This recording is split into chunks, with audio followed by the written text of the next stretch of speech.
जय श्री श्याम दोस्तों, राधे राधे।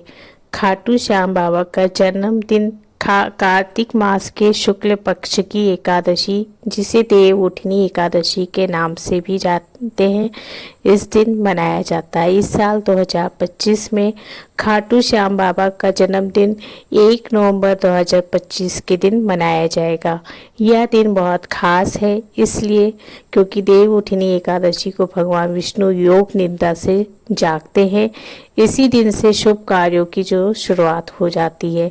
खाटू बाबा के जन्मदिन पूरे भक्ति भाव के साथ पूरे देश में मनाया जाता है। खासकर राजस्थान के खाटू मंदिर में यह बहुत ही भव्य आयोजन इस दिन किया जाता है। इस दिन भक्त बाबा को मीठे भोग, इत्र से स्नान और फूलों से सजावट कर आशीर्वाद प्राप्त करते हैं। मान्यता है कि इस दिन बाबा श्याम जी की पूजा से सभी मनोकामनाएं पूरी होती हैं और संकट दूर होते हैं। खाटू श्याम बाबा जन्मोत्सव पर पारंपरिक रूप से मुख्य भोग लगाए जाते हैं, जिनमें से कच्चा दूध। खाटू श्याम बाबा को गाय का कच्चा ताजा दूध बहुत प्रिय है। माना जाता है कि यह पहला भोग था जिसे बाबा ने सबसे पहले स्वीकार किया था। खीर और चूरमा। खीर तो खास तौर पे दूध से बनाई जाती है और चूरमा देसी घी से तैयार किया जाता है। यह भोग सबसे प्रसिद्ध और प्रिय माना जाता है, जिसमें भक्तों की मनोकामनाएं पूरी होती हैं। और साथ में आप पंचमेवा प्रसाद का भी भोग लगा सकते हैं, जिसमें बादाम, काजू, छुआरा, किशमिश और मिश्री मिला के बनाया जाता है। ये प्रसाद बाबा को बहुत ही प्रिय है। इसे चढ़ाने से धन धान्य में वृद्धि होती है। पेड़े और दूध से बनी मिठाइयाँ, खास करके खोए के पेड़े, बेसन के लड्डू आदि भी भोग के रूप में लगाए जाते हैं। साथ में फूल, गुलाब का और इत्र, मोर पंख बाबा के प्रिय हैं और इन्हें भी आशीर्वाद पाने के लिए अर्पित करना चाहिए। ये सभी भोग श्रद्धा, भक्ति एवं पूजा पाठ के दौरान लगाए जाते हैं ताकि भक्तों की सभी मनोकामनाएं पूरी हों, बाबा की जो कृपा है वो मिलती रहे। खाटू श्याम बाबा के जन्मदिन पे कुछ भक्त अगर उनका आशीर्वाद प्राप्त करना चाहते हैं तो कुछ विशेष उपाय करने से उनका आशीर्वाद आप पे बना रहता है। तो यह कुछ प्रमुख उपाय मैं आपको यहाँ पे बताने वाली हूँ। पूजा विधि, भजन कीर्तन कर सकते हैं, मंत्र जाप कर सकते हैं। जन्मोत्सव के दिन खाटू श्याम बाबा के मंत्रों का जाप और भजन कीर्तन करना बहुत ही शुभ माना जाता है। मन को शांति भी मिलती है।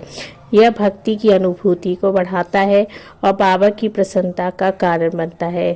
भोग में जैसे अभी मैंने बताया, दूध है, खीर, चूरमा, पंचमेवा, पेड़े जैसी मिठाइयों का भोग लगाए। ये भोग बाबा को अत्यंत प्रिय और मनोकामना पूरी होती है।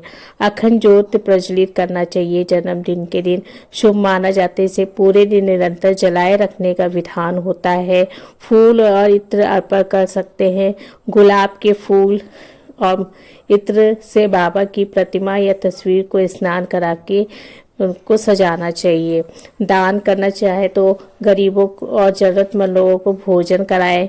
वस्त्र दान कर सकते हैं, बहुत ही पुण्य माना जाता है और बाबा की भावना सेवा में है, इसलिए सेवा कार्य करना बहुत ही शुभ माना जाता है। अब बात कर लेते हैं पूजा विधि की।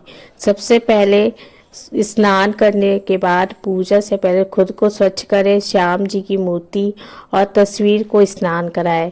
फिर जल, दूध, दही, घी, शहद और इत्र का प्रयोग किया जा सकता है स्नान कराने के लिए। फिर उनके मूल मंत्र का जाप करते रहें। फिर आरती कर श्याम बाबा के मूल मंत्र का जाप करें, आरती करें। भजन कीर्तन मंत्र जाप के साथ पूजा को आरंभ करें। श्याम चालीसा का पाठ करें।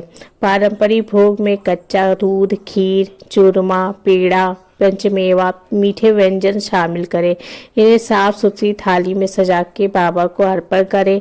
फूल और दीप जलाकर पूजा के समय गुलाब के फूल चढ़ाए, मोर पंख बाबा को समर्पित करें। साथ ही दीपक जलाए, घी का दीपक प्रज्वलित करें, प्रसाद वितरण करें और साथ में श्रद्धालुओं में भी प्रसाद बांटते। इसे बाबा की कृपा माना जाता है।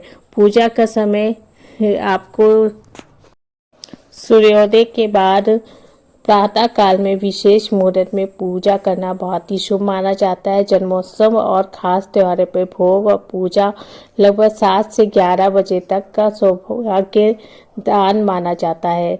शाम को भी विशेष आरती करके भजन कीर्तन करके पूजा की जाती है और फिर प्रसाद का वितरण किया जाता है। पूजा में शुद्धता, भक्ति और श्रद्धा का होना बहुत ही अनिवार्य होता है।